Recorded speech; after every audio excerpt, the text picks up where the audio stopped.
العليم من الشيطان الرجيم.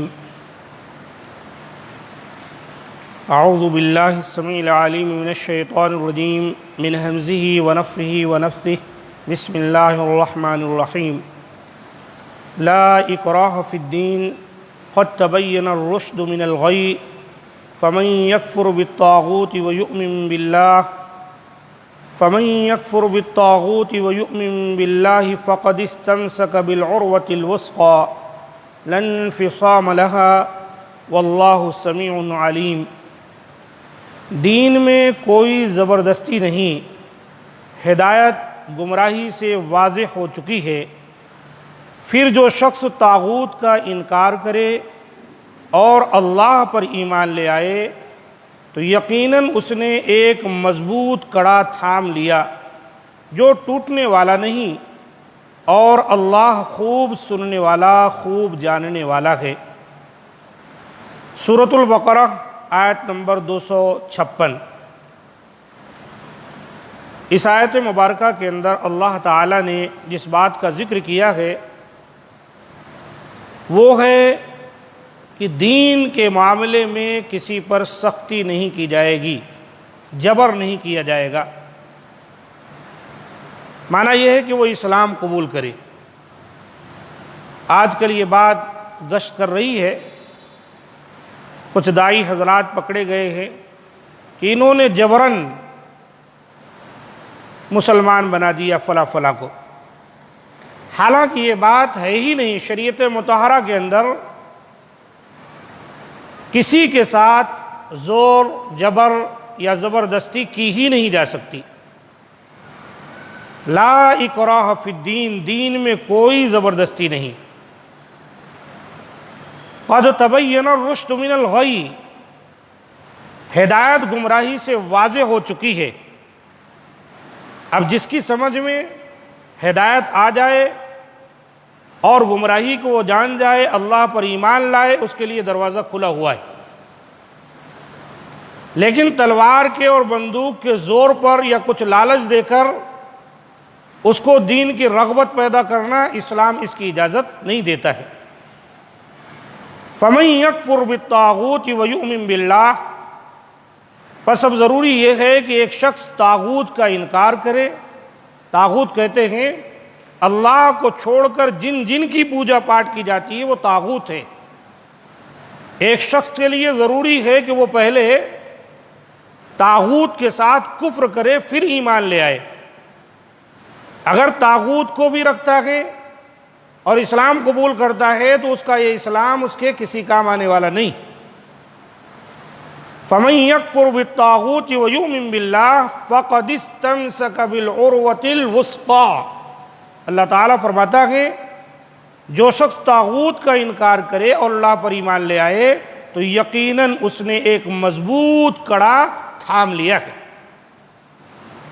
لَا انفصام لَهَا، جو ٹوٹنے والا نہیں. واللہ سمیع علیم، اور اللہ خوب سننے والا خوب جاننے والا ہے. دین کے بارے میں کوئی زبردستی نہیں. ارشاد باری تعالیٰ ہے لا اکراہ فی الدین، یعنی دین اسلام کے بارے میں زبردستی نہیں ہے. یعنی دین اسلام میں داخل ہونے کے لیے کسی کو مجبور نہ کرو، کیونکہ یہ ایک روشن اور واضح دین ہے. اس کے دلائل و براہین بے حد جلی ہیں. یہ دین اس بات کا قطعاً محتاج نہیں ہے کہ کسی کو زبردستی اس میں داخل کیا جائے، بلکہ جسے اللہ تعالیٰ اسلام کی ہدایت عطا فرمائے اور اس کے لیے اسے شرح صدر اور نور بصیرت سے نوازے تو اسے علی وجہ البصیرت دین میں داخل ہونا چاہیے. اور جس کے دل میں یا جس کے دل کو اللہ تعالیٰ اندھا کر دے اور اس کے کانوں اور آنکھوں پر مہر لگا دے تو دین میں زبردستی داخل ہونا اس کے کسی کام نہیں آ سکتا. یہ دل کا معاملہ ہے، وہ اللہ بہتر جانتا ہے. ظاہراً کوئی اسلام قبول کر لیا، مسلمان ہو گیا، اس کے دل میں کیا ہے، کیا پل رہا ہے، اس کو اللہ جانتا ہے. اس کے مطابق اللہ تعالیٰ فیصلہ فرمائے گا. اگرچہ اس آیت کا حکم عام ہے، تاہم ائمہ تفسیر نے اس کا سبب نزول بیان کرتے ہوئے لکھا ہے کہ یہ انصار کی ایک جماعت کے بارے میں نازل ہوئی ہے. چنانچہ امام ابن جریر نے حضرت ابن عباس رضی اللہ تعالیٰ عنہما سے روایت کیا ہے کہ اگر کسی عورت کے بچے زندہ نہ رہتے تو وہ یہ نظر مان لیتے کہ اگر اس کا بچہ زندہ بچ گیا تو وہ اسے یہودی بنا دے گی۔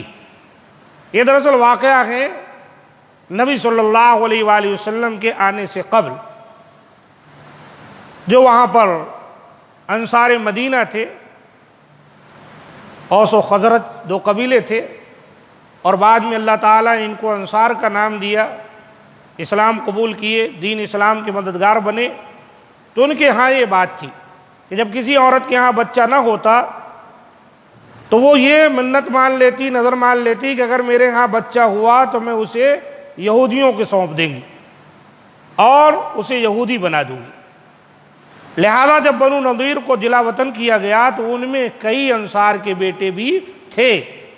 جب مدینے سے نکالے گئے تو انصار کے یہی بچے ان کے یہاں پرورش پا رہے تھے۔ تو انہوں نے کہا ہم تو اپنے بیٹوں کو نہیں چھوڑیں گے، یعنی انہیں زبردستی اسلام میں داخل کریں گے۔ پہلے تو یہودیوں کے ہاتھ میں دے دیے تھے، اب چاہتے تھے کہ ہمارے بچے یہودیوں کے ساتھ کیوں جلا وطن ہوں، بلکہ ہم ان کو اسلام میں لے آئیں گے۔ اب وہ بڑے ہو چکے ہیں تو ظاہر سی بات ہے جب یہودیت میں وہ پلے ہیں، بڑھے ہوئے ہیں اور وہیں جوان ہوئے ہیں تو اسلام کو اپنی خوشی سے کیسے قبول کر سکتے ہیں؟ تو جو اصل ان کے والدین یا رشتہ دار ہیں وہ یہ چاہتے ہیں کہ ان کو جبراً اسلام میں لا لیں۔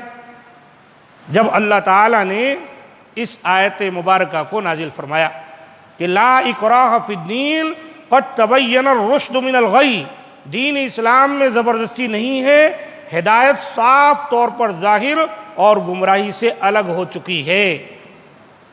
اب یہ حق و باطل میں جس کو تمیز آ جائے، جس کے سامنے گمراہی اور ہدایت واضح ہو جائیں، وہ اگر ہدایت کو قبول کرتا ہے اور گمراہی کو ترک کرتا ہے، حق کو اپناتا ہے اور باطل کو چھوڑتا ہے، تو اس کا وہ اسلام ہے جو اللہ کے یہاں قبول کیا جائے گا۔ باقی رہ گئی بات کسی کے دباؤ میں آ کر اسلام قبول کر لیں گے تو اسلام اس کی اجازت قطعی نہیں دیتا۔ امام ابو داؤد اور نسائی نے بھی اس حدیث کو روایت کیا ہے۔ تو بات بالکل واضح ہو گئی۔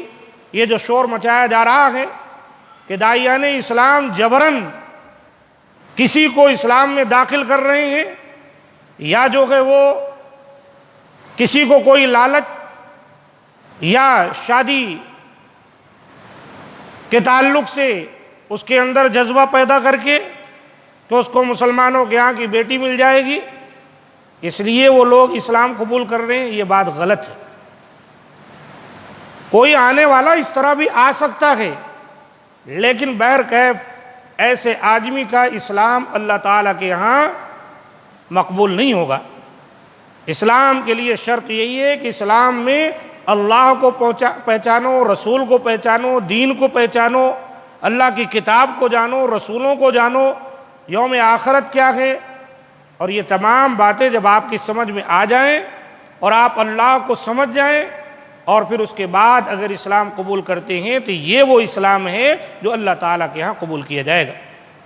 لہذا دین اسلام کے اندر زور نہیں ہے، جبر نہیں ہے، زبردستی نہیں ہے، اور اگر کوئی اس طرح کسی کے ساتھ کرتا ہے تو اسلام اس کی تعلیم اس کو نہیں دیتا ہے، اس کا اپنا ذاتی عمل ہو سکتا ہے۔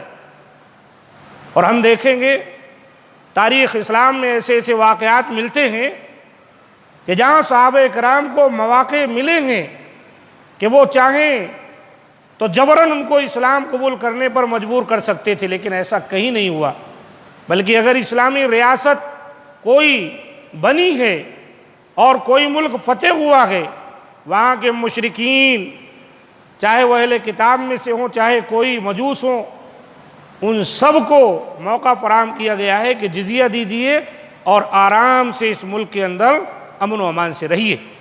لیکن یہ کہ ہم مسلمان ہی بن کر رہ سکتے ہیں، ایسا کہیں نہیں ملتا ہے۔ حدیث میں تو یہاں تک آتا ہے کہ نبی صلی اللہ علیہ وآلہ وسلم کو قتل کرنے کی غرض سے ایک شخص آیا تھا۔ آپ آرام فرما تھے، آپ کی تلوار ایک درخت پر لٹک رہی تھی، اس نے تلوار آپ کی لے لی اور سامنے آپ کے کھڑے ہو کر کہنے لگا، یا محمد من یمنعک منی، اے محمد مجھ سے تمہیں کون بچائے گا؟ اللہ کے رسول نے فرمایا اللہ۔ یہ اللہ کا نام سننا تھا کہ وہ کانپنے لگا، تلوار اس کے ہاتھ سے چھوٹ گئی، آپ نے اپنے ہاتھ میں تلوار لے لی اور کہا اب بتا تجھے کون بچائے گا؟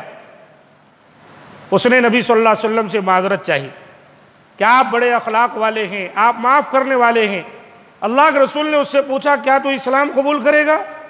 کہنے لگا نہیں، لیکن یہ وعدہ کرتا ہوں کہ آپ کا اور دین کا جو دشمن ہوگا، آپ کا اور آپ کے دین کا، میں ان کا ساتھ نہیں دوں گا۔ اللہ کے رسول نے اس کو چھوڑ دیا۔ آپ سوچیں اگر دین اسلام تلوار کی زور پر پھیل رہا ہوتا یا لالچ اور طمع کسی کو دے کر دین اسلام کی طرف بلایا جاتا تو اللہ کے رسول کی جان کا جو بھوکا تھا سب سے پہلے اس کو قتل کر دیا جاتا، اس کو کہا جاتا اسلام قبول کرو، لیکن اللہ کے رسول نے اس کو معاف کر دیا۔ بہت بعد میں الحمدللہ وہ اسلام بھی قبول کیا، مسلمان بھی ہوا، لیکن اپنے اطمینان کے بعد کوئی اس کے اوپر زور اور زبردستی نہیں تھی۔ اللہ تعالی ہم تمام کو دین اسلام کو سمجھنے اور اسی حیثیت سے دین اسلام کو آگے پہنچانے کی توفیق دے تاکہ غیر مسلمین کے اندر جو شکوک و شبہات ہیں اور دین کے تعلق سے جو ان کے اشکالات ہیں وہ دور ہو سکے۔ ھذا ما عندی، سبحان ربک رب العزۃ عما یصفون وسلام علی المرسلین والحمد للہ رب العالمین۔